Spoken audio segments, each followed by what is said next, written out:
చాలా చక్కగా ఉందండి.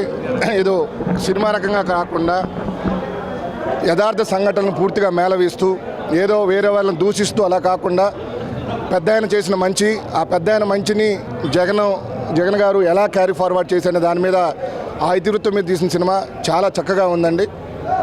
అంటే సినిమా రియల్గా ఉందా లేదా ఏమన్నా సన్నివేశాలు?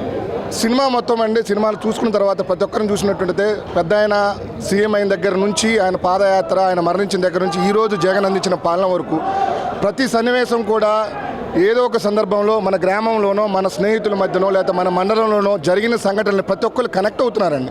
ఏదో సినిమా చూసినట్టు కాకుండా ఈ పక్కన ఇది ఈ పర్టికులర్ సంగతి మా ఊర్లో జరిగింది అలా ప్రతి ఒక్కళ్ళు ఫీల్ అయిన సన్నివేశాలు ఉన్నాయి తప్పితే సినిమాటిక్గా సినిమా లేదండి, అంత యథార్థంగా ఉంది. ఈ సినిమా వల్ల జగన్కి వచ్చే ఎలక్షన్ ప్లస్ అంటారా?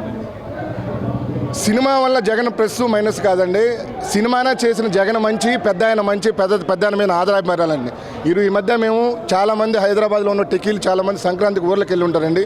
మేము జనరల్గా ఎక్కడికి వెళ్ళినా కానీ ఏదో అక్కడ ఉన్న పేదవాళ్ళు పనిచేసుకున్న వాళ్ళు ఏందమ్మా ఎలా ఉంది పాలన అంటే ప్రతి ఒక్కళ్ళు ఏదో ఒక పథకం, అయ్యా మా పిల్లగాడు చదువుతున్నాడు మాకు ఈ పథకం వచ్చింది, అయ్యా మాకు ఈ ఆపరేషన్ జరిగింది, అయ్యా మాకు ఈ పథకం నుంచి మేము ఒక చిన్న 10,000 పెట్టుకున్న చిన్న కుటీర పరిశ్రమలను పథకం ప్రతి ఒక్కరికి కూడా అర్హులైన ప్రతి ఒక్కళ్ళకి గవర్నమెంట్ నుంచి ప్రతిఫలాలు అందించండి. అందుకని ఈరోజు జగన్ గారు ఇంత కాన్ఫిడెంట్ ఉండడానికి కారణం ఆయన చేసిన మంచి. నేను నాయకులు నమ్మటం లేదు, గవర్నమెంట్ సంబంధించిన అర్హుడైన ప్రతి ఒక్కరికి నేను మంచి చేయగలిగినప్పుడు ఆ మంచి బ్యాలెట్ రూపంలో మళ్ళీ వచ్చి మళ్ళీ మంచి చేయాలని ఆలోచన ఎందుకు రాదనేది మీకు రేపు పొద్దున తప్పనిసరిగా బ్యాలెట్ రూపంలో ప్రత్యక్షం అవుతుందండి. అది మేము మొన్న సంక్రాంతికి వెళ్ళినప్పుడు ప్రతి ఊర్లో మా ఫ్రెండ్స్ ఊర్లోకి వెళ్ళాం, మా ఊర్లోకి వెళ్ళాం, మా జిల్లాలకు వెళ్ళాం, ఎక్కడికి వెళ్ళినా మేము చిచ్చాటుగా అడుగుతున్నప్పుడు ప్రతి ఒక్కళ్ళు తెలియపరిచిన విషయం అండి. ఈ సినిమా పరంగా చెప్పడం ఏమంటే ఇప్పుడు మామూలుగా ఏదైతే జగన్మోహన్ రెడ్డి గారు చేశారో, ఎంతైతే కష్టాలు పడ్డారో అన్నీ ఈ సినిమాలో చూపించడం జరిగింది. కానీ ఇది ఒక రాజకీయ పరంగా కాకుండా ప్రజలు ప్రతి ఒక్కరూ అందరూ ఈ సినిమా చూడాలని ఆశిస్తున్నాం. ఎందుకంటే ఇది ప్రతి ఒక్కరి ప్రజా ఆదరణ కావాలి, ముందు కూడా మేలు జరుగుతుందని ప్రతి ఒక్కరి ముందు చూపుతో ఫ్యూచర్కు సంబంధించిందిగా ఈ సినిమా తీయడం జరిగింది.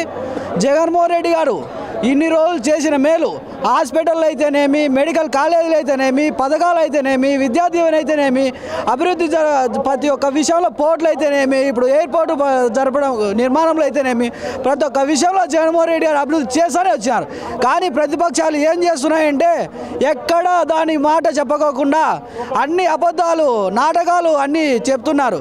కానీ మళ్ళీ 2024లో ఈ సినిమా జగన్మోహన్ రెడ్డి గారిని జగన్ అనే నేను అని ఖచ్చితంగా చూపిస్తుంది. ఖచ్చితంగా జనాలు గెలిపిస్తారు, ఖచ్చితంగా జగన్మోహన్ రెడ్డి గారు సీఎం అవుతారని